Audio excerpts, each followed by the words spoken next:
Dios te bendiga rica y abundantemente en el día de hoy. Hoy es un nuevo día. Este es el programa que tiene un solo propósito: edificar, consolar y exhortar al cuerpo de Cristo. Así que hoy es un nuevo día donde Dios nos regala una nueva oportunidad donde podemos comenzar de nuevo, donde podemos hacer borrón y cuenta nueva. La única razón, la única causa por la cual no podemos hacer borrón y cuenta nueva es si blasfemamos contra el Espíritu Santo, porque este pecado, la blasfemia contra el Espíritu Santo, no es perdonado ni en este siglo, ni será perdonado en el siglo venidero. O sea, que ahí no hay opción, ahí no hay oportunidad.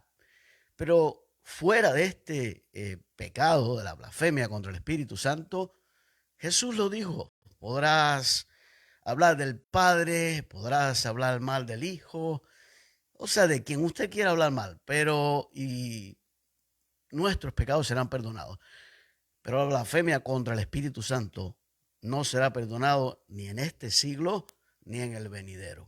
Quiere decir que hoy es un nuevo día para comenzar de nuevo. Así que si has caído, levántate, ¿verdad? Porque arrepintiéndote y reconociendo y asumiendo tu responsabilidad frente a Dios y frente al prójimo, frente a la familia, frente a la esposa, el esposo, arrepintiéndote genuinamente y pidiendo perdón, hay una nueva oportunidad en Cristo Jesús.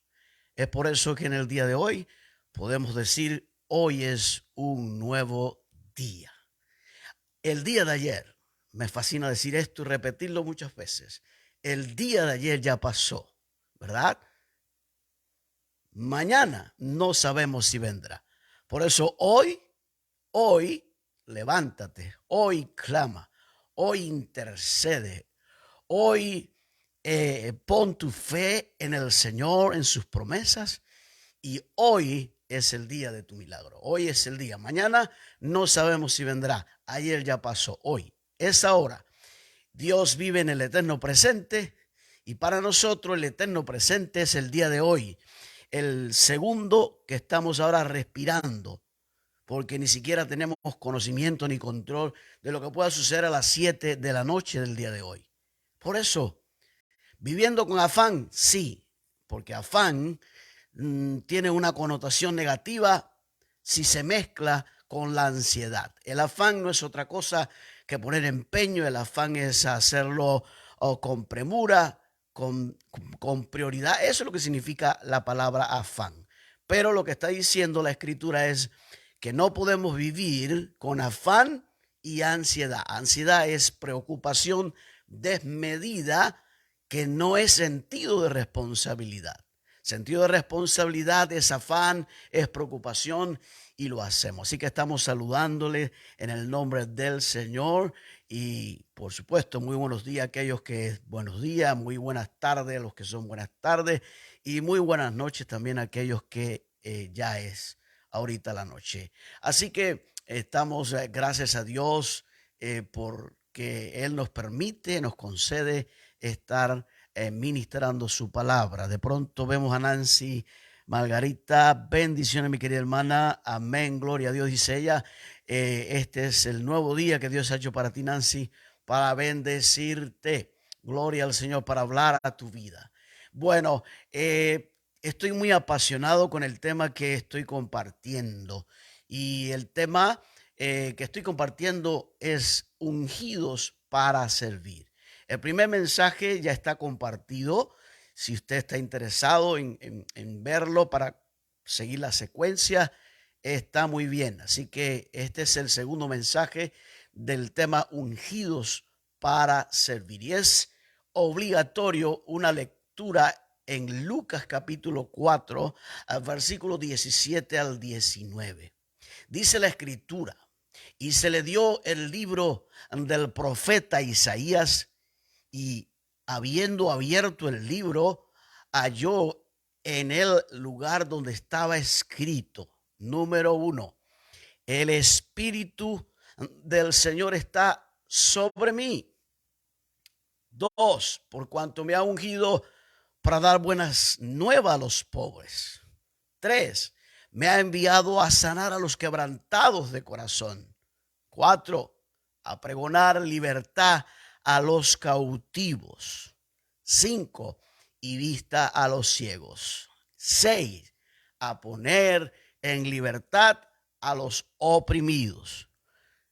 Y el versículo 19 nos dice, a predicar el año agradable del Señor. Si esto lo estás haciendo y esto se está manifestando en ti, entonces esta es la iglesia del Señor. Este es el cuerpo de Cristo. Una iglesia que ha sido ungida, que ha sido capacitada, ha sido elegida, seleccionada para hacer todo lo que aquí vemos en Lucas 4, del 17 al 19. Por tanto, es imposible que nosotros pensemos que sin esta manifestación del Espíritu Santo sobre la vida de Cristo, sobre la vida de su iglesia, sobre la vida de sus discípulos, sin estas manifestaciones que estamos hablando acerca de estar ungido. ¿Qué es estar ungido? Es estar capacitado, es estar lleno, es haber sido elegido para un propósito de Dios en el cuerpo de Cristo sobre la tierra. Pero la clase pasada estuvimos viendo el valor, la importancia de lo que significa esta promesa mesiánica que aparece también en Isaías 61:1, las mismas palabras que leyó Cristo cuando entró a la sinagoga. Así que él dijo en otro lugar, esta palabra profética se ha cumplido hoy ante vosotros. ¿Qué significa se ha cumplido esta palabra profética delante de vosotros? Quiere decir que el pueblo, cuando él abre este libro de Isaías y lee lo que está escrito, él está diciendo esto se ha cumplido ante vosotros. Hoy significa que el Señor había sido ungido para dar buenas nuevas a los pobres. El Señor había sido ungido para enviar y sanar a los quebrantados de corazón. Ya de eso hablamos en la clase pasada. A pregonar libertad a los cautivos y vista a los ciegos, a poner en libertad a los oprimidos y a predicar el año agradable del Señor. Por tanto, este es el principio que afirma el ministerio de Cristo, manifiesta el ministerio de Cristo, y nosotros somos su iglesia. Nosotros somos miembros del cuerpo de Cristo. Él es la cabeza, nosotros somos su cuerpo. Él dijo bien claro, toda potestad me ha sido dada en el cielo y en la tierra. Por lo tanto, id y haced discípulos, ¿verdad? Id y haced discípulos. Y enséñale en todas las cosas que les he dado, para que también sean bautizados en nombre del Padre, del Hijo y del Espíritu Santo. Y estas señales seguirán a los que creen. En mi nombre echarán fuera demonios. En mi nombre hablarán otras nuevas lenguas, otras lenguas. Estas son promesas y palabras textuales del mismo Cristo. Hace muchos años, yo llegué de visita a la iglesia Asamblea de Dios en el municipio Morón, provincia Ciego de Ávila, y los pastores Rubén y Dorca, que allí en aquel momento estaban, al final del culto, la hermana Dorca se acercó a mí y me dijo, Moisés, el Señor me ha dado una palabra para ti. Y yo incliné mi cabeza y escuché lo que la hermana Dorca me estaba diciendo. Y me dice en palabra de Dios, en palabra profética, me dijo, los hombres te han hecho la guerra, Los hombres te han hecho la guerra, pero en todo este tiempo yo he estado contigo. Y eso es cierto. La guerra no viene del impío directamente. La guerra puede venir de algún líder, de algún hermano, de algún colega. Lamentablemente eso es Biblia. Y dice, los hombres te han hecho la guerra, pero en todo este tiempo yo he estado contigo. Ahí no termina la palabra profética. Y me dice Dorca, bueno, me dice el Espíritu del Señor a través de Dorca, más enciérrate, busca mi rostro, porque al buscar mi rostro te hablaré, al buscar mi rostro te enseñaré, te abriré y te revelaré los misterios que están dentro de mi palabra. Esto, como palabra profética, la entendí, la comprendí, pero yo no sabía en aquel entonces. La iglesia en general, al menos en Cuba, desconocía muchos movimientos protestantes, muchos movimientos de doctrina dentro del protestantismo, e ignorábamos muchas cosas porque Cuba estaba cerrado a todo lo que tuviera que ver con el desarrollo del mundo. Pero yo desconocía que en los próximos años viviría fuera de Cuba. Yo ignoraba esto, pero Dios no ignora nada, Dios lo sabe todo. Y hoy día entiendo más que nunca estas palabras proféticas que Dios usó a la hermana Dorca, pastores allí en Morón en aquel entonces. La entiendo porque creo que hay un llamado a los ministros, a los siervos del Señor, a escudriñar las escrituras con temor y temblor, a no emitir una opinión, a no emitir un criterio.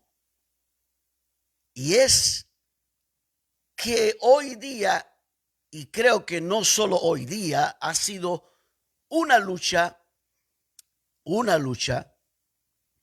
desde el primer instante que el Señor fundó y estableció su iglesia. Pero Él dejó una promesa, que ni las puertas del Hades no prevalecerán contra la iglesia de Cristo. La iglesia de Cristo está fundada sobre Cristo, sobre la enseñanza de Cristo y los apóstoles. Por tanto, es inconmovible. No puede ser movida. No puede ser cambiada, transformada.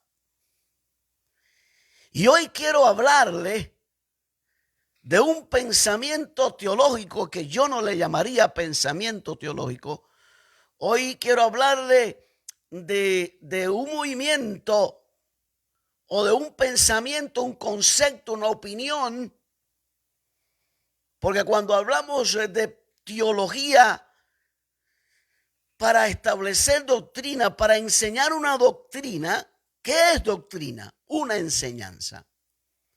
Y para enseñar y para establecer una doctrina, una enseñanza, según lo que yo estudié, se necesitan no menos de 3 versículos con su contexto que explique explícitamente lo que queremos establecer como doctrina. Y más allá de mi manera de pensar o mi concepto o mi opinión, el suyo también, quiero hablar de algo que ha sido preocupante, que es preocupante y que será preocupante hasta el último día de la iglesia. Y quiero hablarle hoy Y empiezo con una pregunta. ¿Qué es el cesacionismo? ¿Qué es el cesacionismo? Puede sonarle, qué sé yo, a qué puede significarle eso a usted, qué puede entender usted por cesacionismo. Cesacionismo es un término que está utilizando el verbo cesar. ¿Qué significa cesar? El verbo cesar, compuesto con el término o la terminación ismo, significa, dicho de una cosa, oiga esto, interrumpirse o acabarse, dejar de desempeñar un cargo o un empleo con las preposiciones de o en, dejar de realizar la actividad que se menciona. 4, destituir o deponer a alguien del cargo que ejerce. Lo cesaron, terminó, se interrumpió. Este pensamiento, creencia teológica, dice que el cesacionismo es la creencia teológica en que los dones de señales del periodo del Nuevo Testamento han dejado de operar. Oiga esto, pero añade, aunque los cesacionistas creen que hoy día Dios todavía realiza milagros. Me detengo allí. Es irónico decir que los dones terminaron, que los dones se acabaron, que los dones se interrumpieron con la iglesia del primer siglo, con la muerte de los apóstoles, y también añadir, irónicamente, que hoy día Dios puede hacer un milagro. Es como si Dios de pronto dice, pues voy a levantar a este paralítico, voy a sanar a este ciego, voy a resucitar a este muerto, pero no es a través de los dones del Espíritu Santo. Y allá vamos. Es irónico porque enseñan que Dios no capacita específicamente a los cristianos para que realicen señales milagrosas o prodigios. Es decir esto, enseñar esto, es como decirle al ejército de Estados Unidos, al Army, es como decirle al ejército de Canadá, al Army, ustedes son soldados del ejército de Canadá o Estados Unidos o Europa, pero ustedes van a ir a la guerra, pero no pueden llevar armas. Con que ustedes lleven el uniforme, con que ustedes representen su bandera y vean que ustedes pertenecen al ejército de Estados Unidos, con eso es suficiente y con eso basta para ganar la guerra. Esto es una analogía. Decirle a la iglesia que los dones cesaron, que los dones se interrumpieron, es como decirle, con solo que tengamos conocimiento teológico, con solo que enseñemos teología y no enseñemos acerca de los dones del Espíritu Santo, es como enviar a un ejército a la guerra sin armamentos. Porque si los dones del Espíritu se interrumpieron, cesaron, entonces, ¿cómo vamos a libertar los cautivos? Como si viene un endemoniado a nuestra congregación y no tenemos el poder ni los dones del Espíritu Santo, ¿con qué lo vamos a echar fuera? ¿Cómo vamos a ser usados para sanar a los quebrantados de corazón? ¿Cómo vamos a pregonar libertad a los cautivos si los dones del Espíritu Santo fueron interrumpidos? El cesacionismo entra dentro de la tendencia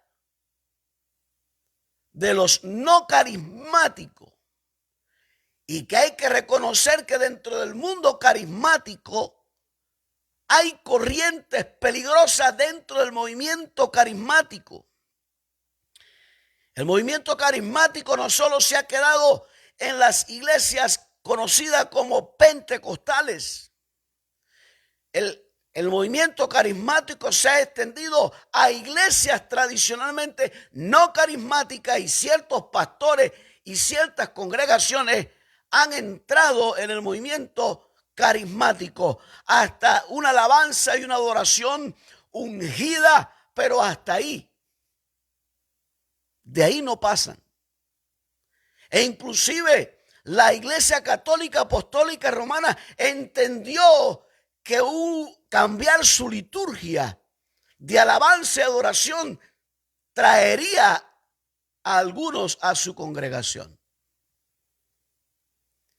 El cesacionismo o la interrupción de los dones del Espíritu Santo es una doctrina peligrosa, porque lo están enseñando como doctrina.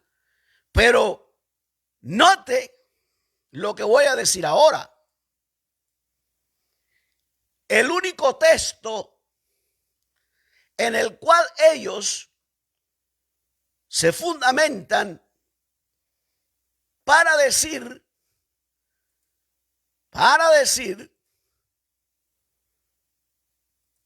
que hay una interrupción de los dones del Espíritu Santo. ¿Por qué estoy hablando de los dones del Espíritu Santo? No es posible una iglesia ungida sin los dones del Espíritu Santo. No es posible un hombre y una mujer ungido o ungida sin los dones del Espíritu Santo. ¿Cómo vamos a ir a una guerra sin armas? ¿Cómo vamos a ir donde están los cautivos, los endemoniados, los oprimidos, sin armas, sin los dones del Espíritu Santo? Eso es incoherente. Eso no tiene sentido, ni en lo natural y menos todavía en lo espiritual.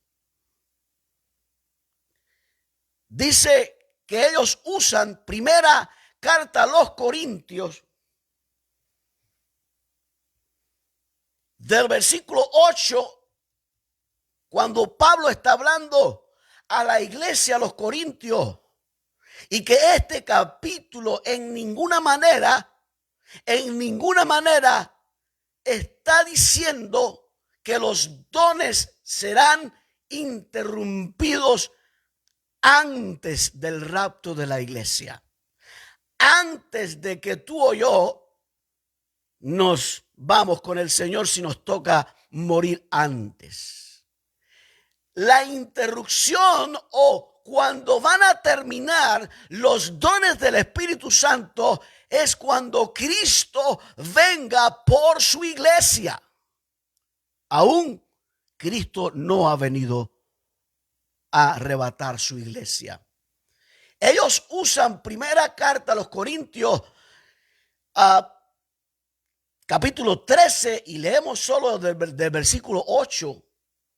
Dice: el amor nunca deja de ser, pero las profecías se acabarán. Está escrito esta verdad eterna y absoluta en tiempo futuro. ¿Cuándo se acabaron las profecías? ¿Quién determinó o determina que las profecías terminaron? Está hablando Pablo más claro ni el agua. Se acabarán las profecías el día que Cristo venga por su iglesia. Se acabará la profecía el día que seamos levantados al tercer cielo. Dice, cesarán las lenguas, cesarán, acentuado en la última A. Está hablando de tiempo futuro. Y las ciencias se acabará. Porque en parte conocemos, claro, ahora en parte conocemos. Después que Cristo nos levante al tercer cielo y nos vamos con Él, ya no vamos a conocer en parte.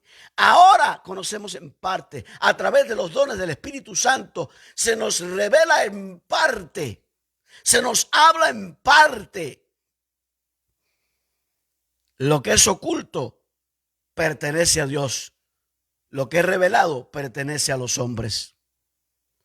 Mas cuando venga lo perfecto, ¿cuándo es lo perfecto? ¿Cuándo? Después del rapto de la iglesia. Lo perfecto no está todavía. Caminamos en un camino hacia la eternidad con Cristo en perfección, porque así está establecido. Jesús perfeccionará nuestras vidas hasta el día que venga por su iglesia. Él nos perfeccionará hasta el día de Cristo. Entonces, porque en parte conocemos y en parte profetizamos, en parte, nada más. Mas cuando venga lo perfecto, entonces lo que es en parte se acabará. ¿Cuándo se acabará? El día que nos vamos con el Señor. Cuando yo era niño, hablaba como niño, pensaba como niño, juzgaba como niño, mas cuando ya fui hombre, dejé lo que era de niño. Hay una diferencia entre un niño y un adulto. Ahora vemos por espejo, oscuramente, ahora, antes del rapto de la iglesia. Mas entonces veremos cara a cara. ¿Cuándo? Cuando nos vamos con el Señor en el rapto de la iglesia. Ahora conozco en parte, pero entonces conoceré como fui conocido. Ya no hay misterio. Ya no hay misterio después que Cristo levante la iglesia. Para nosotros la iglesia. Para nosotros los discípulos de Cristo. Ya no habrá misterio. Y ahora voy al texto importante. Y ahora permanece ¿qué? La fe, la esperanza y el amor. Ahora estas tres cosas las necesitamos. Fe en el Hijo de Dios, fe en el rapto de la iglesia, fe en la vida eterna, fe en las promesas del Señor. Porque todo esto me da la esperanza de que me voy con Cristo, de que seré levantado y resucitado de entre los muertos cuando Cristo venga. Esto me da esperanza.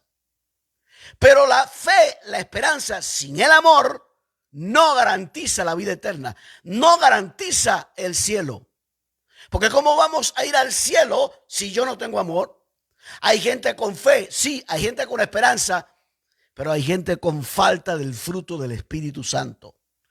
Sin el fruto del Espíritu Santo no hay cielo, no hay vida eterna. El fruto del Espíritu Santo es la muestra de que hemos nacido de nuevo, la muestra de que estamos siendo guiados por el Espíritu Santo de Dios y es la muestra de que estamos sembrando para el Espíritu y del Espíritu segaremos vida eterna. Alabado sea el Señor. Este tema me apasiona y quiero ser lo más objetivo posible. No quiero que mis emociones me traicionen y yo no quiero usar adjetivos. Yo no quiero usar términos. Yo no quiero llamar a nadie ni falso maestro ni falso profeta. Yo estoy leyendo lo que dice la palabra del Señor. Para hacer doctrina necesitamos no menos de 3 versículos que expliquen claramente la doctrina que queremos enseñar. Dice, ahora permanece la fe, la esperanza y el amor. Estos 3 Pero el mayor de ellos es el amor. ¿Por qué? ¿Por qué es el mayor de ellos? Porque sin amor de Dios, yo no puedo perdonar. Y si yo aborrezco a mi hermano o a mi hermana, yo soy un homicida. Yo soy un criminal, espiritualmente hablando. ¿Cómo voy a decir que amo a Dios y aborrezco a mi hermano? Claramente Jesús lo dijo. En aquel día me dirán, Señor, si en tu nombre hicimos, echamos fuera demonios, hablamos en otras lenguas, y eso ya lo hablé en la clase pasada. Significa que hay gente con fe, con esperanza. Significa que hay gente con ministerio y dones del Espíritu Santo. Los dones y el llamamiento de Dios son irrevocables. Dios no los quita. No los quita, pero pide cuenta. Pide cuenta ahora y pide cuenta el día del juicio del gran trono blanco. Porque allí vamos a ser simplemente los que no fueron salvos van a ser confrontados cara a cara en el juicio del gran trono blanco. ¿Qué significa esto? Que Pablo está diciendo que la fe tiene menor grado y la esperanza tiene menor grado. Absolutamente no. Y para eso lo vuelvo a decir, lo vuelvo a leer. ¿Qué es el cesacionismo? ¿Qué es el cesacionismo? El cesacionismo es la creencia teológica en que los dones de señales del periodo del Nuevo Testamento han dejado de operar, se han detenido, se han interrumpido y ya no están en acción. Eso es un pensamiento, eso es un concepto, eso es una opinión, eso no es teología. Mire, hermano, primero a los Corintios, en el capítulo 12, comienza Pablo a hablar acerca de la ignorancia de los corintios, una iglesia que no faltó ningún don en Cristo. Y él dice, me he enterado por los de Cloé que hay división entre vosotros. Hay llamado, hay dones del Espíritu Santo, pero hay división. ¿Cómo así? Y él está hablando no a gente no salva, sino a gente salva. Y es tan importante entender esto. Dice capítulo 12 de primera carta a los Corintios, no quiero, hermanos, que ignoréis acerca de los dones espirituales. La pregunta, ¿por qué y para qué Pablo escribe a esta iglesia? ¿Por qué y para qué? Hay 3-4 versículos donde el día de Pentecostés fueron llenos del Espíritu Santo y fueron empoderados, fueron capacitados y dice, hablaban en otras lenguas según el Espíritu Santo les daba que hablase. Hay otros 3 pasajes que luego en la próxima clase vamos a hablar de esto. En 3-4 ocasiones donde el Espíritu Santo vino sobre, se derramó sobre los que estaban presentes y hablaron en otras lenguas, lenguas humanas, lenguas angelicales. Ese es el punto. Y hay una confusión muy grande, pero muy grande. Y es que los que enseñan que han cesado, han terminado estos dones, peligrosamente también enseña algo más y allí vamos. No quiero, hermanos, que ignoréis acerca de los dones espirituales. Sabéis que cuando erais gentiles, quiere decir, no conocían a Cristo, estaban sin Dios, sin esperanza y menos con amor. Se os extraviaba llevando como se os lleva a los ídolos mudos.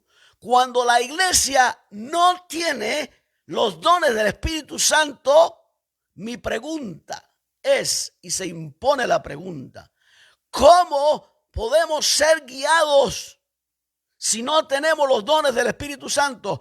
¿Cómo podemos saber, discernir, comprender, entender que alguien está poseído, que alguien está oprimido, que alguien tiene el corazón roto si no están operando los dones del Espíritu Santo?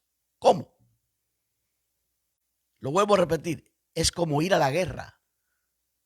Es como que nos manden a la guerra sin armas. Los dones del Espíritu Santo son las armas que Dios dejó a la iglesia para pelear en el mundo espiritual contra las huestes de maldad. Sabéis que cuando eran gentiles se os extraviaba llevando como se os lleva a los ídolos. Por tanto, os hago saber que nadie, escuche esto, que nadie que hable por el Espíritu de Dios llama anatema a Jesús. Esto lo dice el texto sagrado. Por tanto, os aseguro y hago saber que nadie que hable por el Espíritu de Dios llama anatema a Jesús, llama maldito. Y nadie, escuche esto, nadie puede llamar Señor, nadie puede llamar a Jesús Señor, sino por el Espíritu Santo. Cuidado, peligroso, muy peligroso el tema. Poderoso, me apasiona, pero peligroso. Cuidado, cuidado con la blasfemia contra el Espíritu Santo. Cuidado. No voy a entrar ahí porque el tiempo no alcanza. Nadie puede llamar a Jesús Señor sino por el Espíritu Santo. Versículo 4 de Primera de Corintios capítulo 12. Dice Pablo, ahora bien, hay diversidad de dones. Hay diversidad de dones, pero el Espíritu, con mayúscula, es el mismo. ¿Sabe quién está envuelto en los dones? El mismo Espíritu Santo. 5. Y hay diversidad de ministerios, dones en plural, ministerios en plural, pero el Señor es el mismo. Tercero, hay diversidad de operaciones. ¿Qué significa diversidad de operaciones? Diversas maneras o formas de operar sobrenaturalmente el Espíritu Santo en la vida del hombre o la mujer o la iglesia que está usando a través de los dones del Espíritu Santo. Por eso es que tenemos que tener cuidado, porque Dios usa a cada cual según su capacidad y Dios usa a cada cual como Él quiere y cuando Él quiere. ¿Acaso Jesús no sería criticado hoy día al simplemente tomar lodo, untar sobre los ojos y decirle vete y lávate en el estanque de Siloé? ¿Qué tiene que ver el lodo? ¿Qué tiene que ver ese método, esa forma de hacer un milagro? Bueno, así lo hizo el Señor. A los leprosos les digo, vayan, y por el camino fueron sanados. ¿Qué tiene que ver cuando hay maneras, diversas maneras o formas de cómo operan los milagros, las señales, los prodigios? Es el mismo Espíritu, es el mismo Señor, pero usándolo a usted y a mí porque somos únicos, somos diferentes. Cuidado con meterse en la crítica, cuidado con la crítica, porque la crítica puede ser peligrosa y usted esté juzgando el método, la forma que está haciendo el pastor, el evangelista, el hombre que está siendo usado por Dios. Cuidado en que usted diga que eso es demonio. Cuidado que usted diga que lo que está ocurriendo, la sanidad, la liberación de un endemoniado, y usted diga o yo diga que es diabólico o es satánico. Cuidado, porque en el contexto que Jesús habló de la blasfemia contra el Espíritu Santo, el contexto está revelando que los que le vieron echar fuera un demonio dijeron por el príncipe de las tinieblas, echa fuera a Satanás. Y lo lógico en lo natural, lo lógico en lo espiritual es esto, que Satanás no echa fuera a Satanás. Por tanto, Jesús dijo, yo echo fuera el demonio que está en ese hombre por el Espíritu de Dios. Cuidado con adjudicar los prodigios, los milagros, las señales y la liberación de un endemoniado, adjudicárselo a Satanás, porque él no lo puede hacer.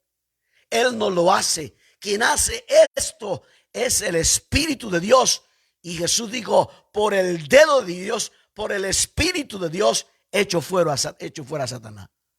Cuidado. Cuidado con ese borde tan fino entre juzgar de la manera que Dios está obrando en un hombre o una mujer ungida o ungido. Cuidado, porque hay diversas maneras que opera sobrenaturalmente el Espíritu de Dios. Porque aún en el mundo espiritual del lado de las tinieblas, hay personas que han recibido milagros engañosos. Sí es cierto, pero ¿quién puede discutirle a alguien que ha recibido un milagro engañoso en un centro espiritista, en un lugar donde practican la hechicería, la brujería? Y usted, la evidencia es que la persona dice, mira, fui sano. Es un milagro mentiroso, cierto, pero en otras palabras, es su experiencia en el mundo espiritual. Entonces, ¿cómo es posible que tan ligeramente nosotros juzguemos a hombres y mujeres y adjudiquemos los prodigios y milagros y las liberaciones de personas endemoniadas, se lo adjudiquemos a Satanás? Jesús dijo que eso es blasfemia. Que eso es blasfemia. Cuidado, si no lo entiende, si no lo comprende, si para ti o para mí no lo puedo entender la forma o manera que ocurrió. Si la forma para mí me parece un poco extravagante, fuera de lo normal, me callo la boca, enmudezco, porque no quiero adjudicar algo que ha hecho el Espíritu Santo a los demonios, a Satanás. Cuidado. Esta es la advertencia. Y para eso hemos entendido lo que dice la Escritura. Gloria al Señor. Y nos vamos a definir. El tiempo. Bendito sea el Señor. Y nos vamos a definir acerca de los dones ministeriales o oficios. Y esto lo encontramos en Efesios capítulo 4. Leemos lo que dice la Escritura. El apóstol Pablo escribiéndole a la iglesia, dice en el capítulo 4, versículo 1, yo pues, preso en el Señor, os ruego que andéis como es digno de la vocación con que fuiste llamados, con toda humildad y mansedumbre, soportando con paciencia los unos a los otros, en amor, solícitos en guardar la unidad del Espíritu en el vínculo de la paz, un cuerpo, un espíritu, como fuisteis también llamados en una misma esperanza de vuestra vocación. Un Señor, una fe, un bautismo, un Dios y Padre de todos, el cual es sobre todos y por todos en todos. Pero a cada uno, a usted y a mí, a cada uno de nosotros fue dada la gracia conforme a la medida del don de Cristo. A cada uno. ¿Cuándo? Terminó en Pentecostés, terminó con la muerte de los apóstoles, terminó, se detuvo, hubo un momento en que cesó o que cesaron los dones. Absolutamente no. Pero a cada uno de nosotros fue dada la gracia conforme a la medida del don de Cristo, por lo cual, dice, subiendo a lo alto, llevó cautiva la cautividad y dio dones a los hombres. Antes de esta declaración del apóstol Pablo, primero hay una exhortación a la unidad, primero hay una exhortación a que pensemos lo mismo y sintamos lo mismo. ¿Por qué hay una exhortación? Porque en este tema, aún en los tiempos del principio, había discrepancia. Subiendo a lo alto, dice la Escritura, llevó cautiva la cautividad y dio dones a los hombres. Y eso de que subió, ¿qué es? Sino también que había descendido primero a las partes más bajas de la tierra. El que descendió es el mismo que también subió por encima de todos los cielos para llenarlo todo. Quiere decir, se sentó a la diestra del Padre, la majestad, a la diestra del Padre, allá en las alturas, en la majestad del Dios eterno. ¿A fin de qué? ¿Para qué son los 5 ministerios? A fin de perfeccionar a los santos para la obra del ministerio. Imagínense.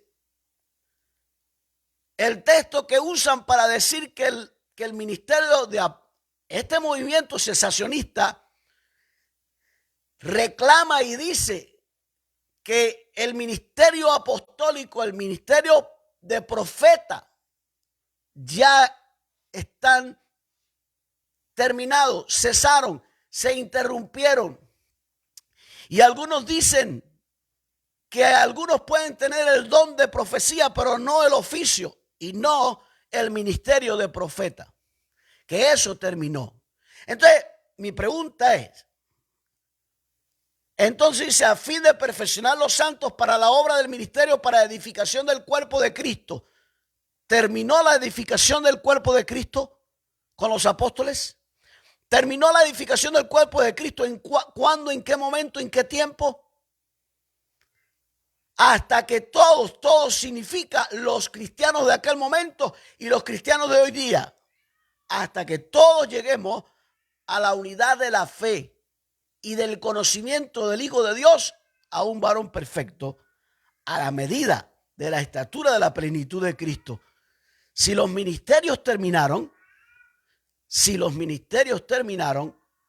entonces ¿cómo será posible que lleguemos a la estatura de la plenitud de Cristo sin estos ministerios? Para que ya no seamos niños fluctuantes llevados por donde quiera de todo viento de doctrina por estratagema de hombres que para engañar emplean con astucia las artimañas del error.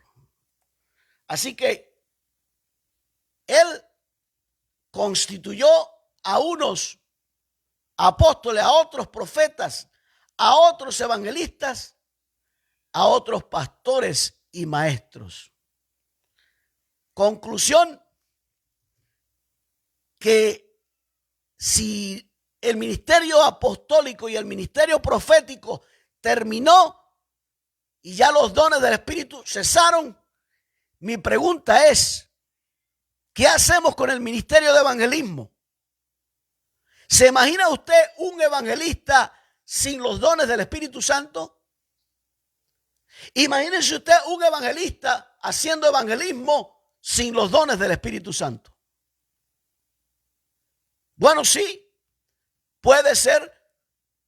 El apóstol claramente enseña que dice que había un discípulo de Cristo que era poderoso en la palabra.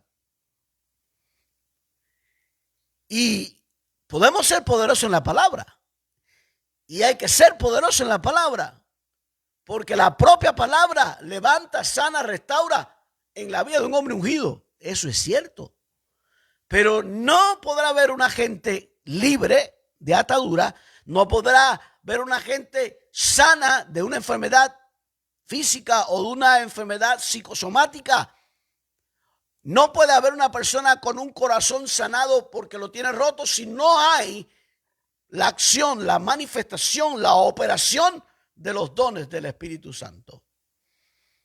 Entonces, a unos constituyó apóstoles, a otros profetas, a otros evangelistas y a otros pastores y maestros.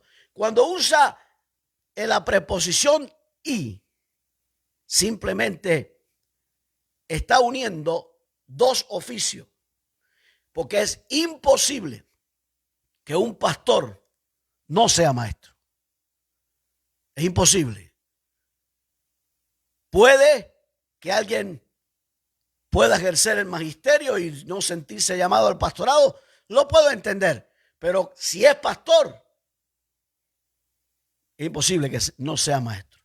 Por tanto, entonces, la pregunta se impone. ¿Cuándo se detuvo? ¿Cuándo cesaron estos dones? Ahora, el único versículo que decía que usan para decir que los apóstoles terminaron es cuando Pablo dice: yo soy el último de los apóstoles, porque a mí se me apareció como un abortivo. ¿Cierto? El último de los apóstoles que se le haya aparecido Cristo. Porque cuando fueron a elegir la sustitución de Judas, era necesario que el apóstol que eligieran para tomar el lugar de Judas tenía que haber sido testigo visible. Tenía que haber sido testigo de todas las apariciones de Cristo, de su muerte, de su resurrección y de su ascensión al tercer cielo.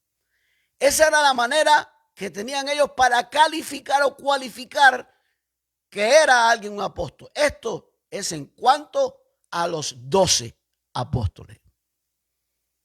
Y alguien dijo por ahí, no, porque los discípulos se apuraron. El número 12 era Pablo.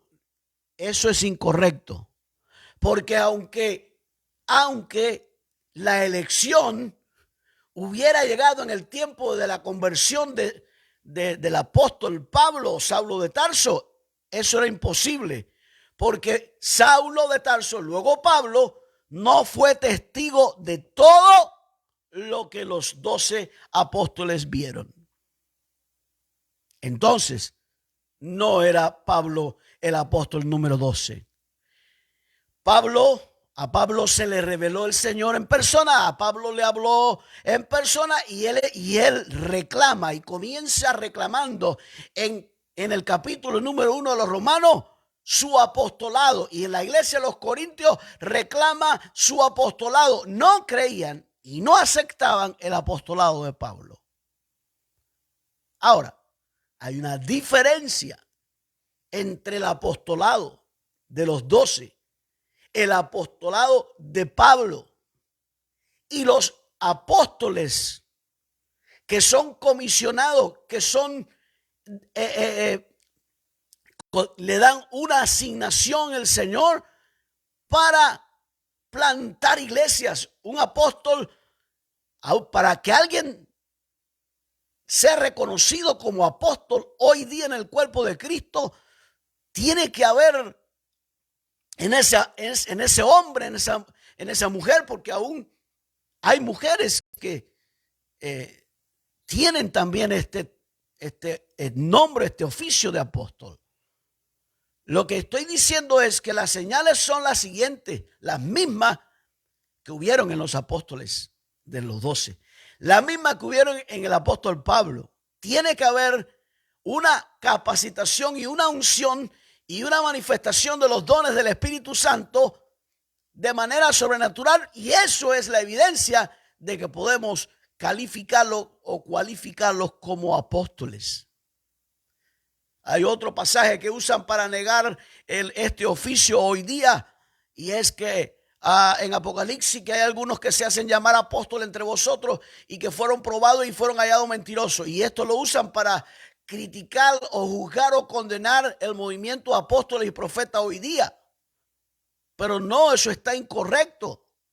Los que fueron probados, ¿qué significa? No había la evidencia de qué, de plantar iglesias, de entrenar discípulos y enviarlos, de ver las manifestaciones de los dones del Espíritu Santo en estos hombres. Fueron hallados mentirosos por esa razón. Pero hoy día hay hombres y mujeres con una unción y con un poder que sí tienen el apostolado.